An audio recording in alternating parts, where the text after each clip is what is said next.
Hey everyone, it's Will from Shop Macho, and if you have not heard the news that Shopify and Mailchimp are breaking up, and today I'm going to give you some tips if you're a Shopify seller currently using Mailchimp and you're looking to switch over to Klaviyo.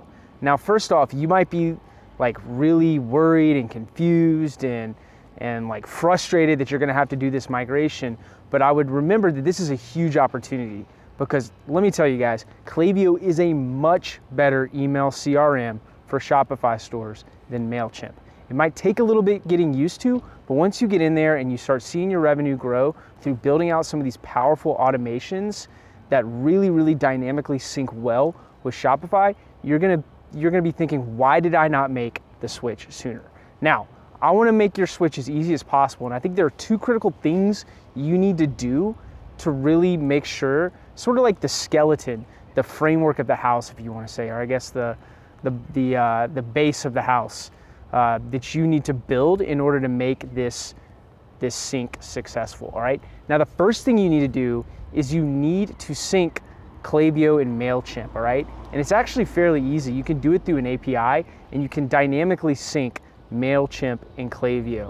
All right, and why you want to do this is because not only are you going to sync over your contacts, but you're also going to sync over all the engagement those contacts have had. All right, so if you're already a big seller that's using Mailchimp and you're sending weekly newsletters, all right, you're going to want to be able to see those same profiles or subscribers, like if they were clicking or opening or not clicking or unsubscribing. You're going to want to bring all those metrics over to Klaviyo. All right, if not, you're going to have to start all over again and you might have some deliverability issues. So Klaviyo is really good at this. It'll let you sync over 90 days of historical data from your Mailchimp account, right? So this is really helpful because when you start building out segments in Klaviyo to send to your newsletter, you're going to be able to use Mailchimp criteria, like if they opened a Mailchimp email in the past 30 days or 60 days, if they clicked a Mailchimp email out in the past 60 or 30 days or 90 days or whatever it may be. All right, this is going to be really valuable for the first 90 days when you're making that transition over to Klaviyo. Now, after you've been on Klaviyo for 3 months, you're not going to be relying on those Mailchimp, that Mailchimp criteria so much, but initially it's going to be critical to keep your deliverability the same as it was before when you were on Mailchimp. All right, so that's tip number one. Tip number two, all right, is if you're using a lot of templates, all right, if you have a lot of built-out templates that you're using in Mailchimp and you want to get them over to Klaviyo, it's actually fairly easy to sync them over. All you have to do is really export the HTML in Mailchimp, and you can just Google that, it's pretty easy, and then just import the HTML templates into Klaviyo. Again, Google it, it's pretty easy. All right, now, the one thing you need to consider though is you're gonna need to swap out those dynamic tags. Like what I mean by dynamic tags, so if you're using like certain tags in your templates like first name or email address or last name or phone number or dynamic products that they bought and stuff like that, you can do all of that in Klaviyo plus more, but the naming conventions in Klaviyo are a little bit different than in Mailchimp, all right? And I'll give you a perfect example, like first name.